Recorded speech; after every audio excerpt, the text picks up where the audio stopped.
Well, to be perfectly honest with you, most of my career I've gone by that motto, to live or die by the frog. And the only way to do that really is to pick up that frog, don't bring any other rods, and just throw that frog for like a week straight on the water. And you'll start learning a lot of little intricate deals with the frog and when best time to throw them. And then you can start picking it up when necessary. But all the tournaments I've ever won with a frog, I can tell you right now, I never picked up another rod. I threw it from first thing in the morning all the way to the last minute. And like Iaconelli says, never give up. I'd say about 90% of my big stringers come in the last hour of the day, throwing that frog. And I say best water temp 65 to 75. However, I will start throwing it when it reaches 50. It just depends on the weather. If you catch a foggy morning, it kind of insulates things, brings those fish up a little bit. You just got to work that frog really, really slow. Sounds in nature. This is definitely the most important. I go to a lake for the first time. First thing I do is I look for grass. I go to the backs of creeks, go to bays, flats, wherever I can find grass, lily pads. And then I just kind of sit there and I don't cast. I just look around, looking for dragonflies, looking for, insects, birds, baby ducks, whatever it is. And then start listening. You'll start hearing the popping sound under the lily pads. That's a good indicator that the frog bite is about to be, it's going to be a good spot for frog fishing. If there's bluegills there, the bluegills are, getting the dragonflies. It's just a big food chain.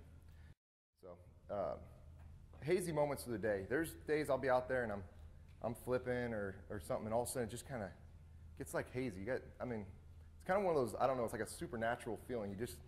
You need to pick up that frog. Gunnersville last year, it just got really slick for like 10 minutes and it just got hazy. I pulled my frog out, first cast 6-pounder.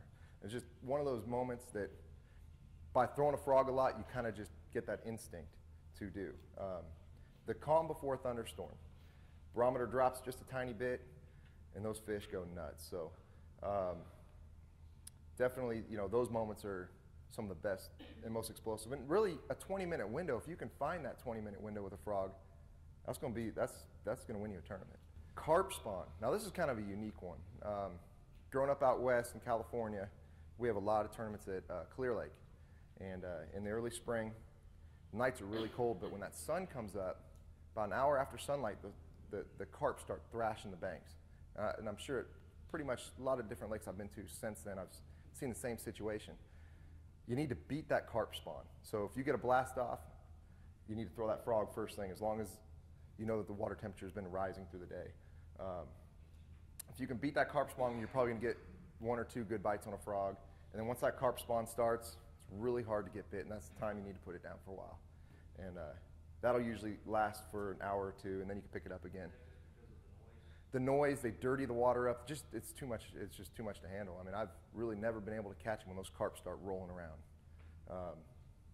It's usually just a waste of time. And a lot of times I think those bass just kind of pull out into secondaries, covers and stuff like that, and then I'll pick up like a lipless crankbait or something if it's open water and just kind of hit those weed lines and start catching them, or swim bait. And then I'll come back into that grass once you start visually noticing that water clearing up.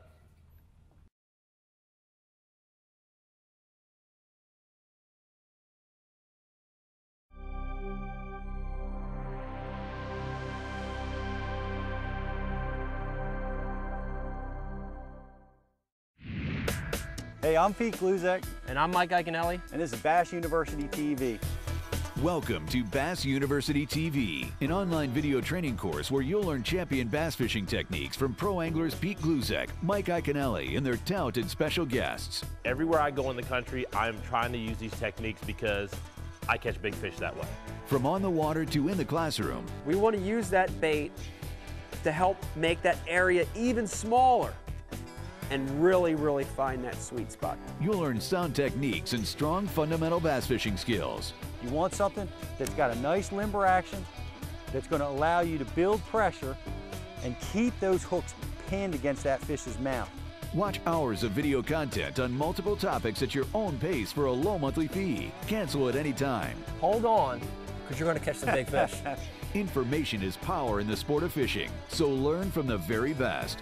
That's a key theory in all of fishing. Subscribe to Bass University TV today. Man, does it trigger a lot of strikes. Here's the part that you're not going to hear anywhere else. This is the Bass University TV exclusive.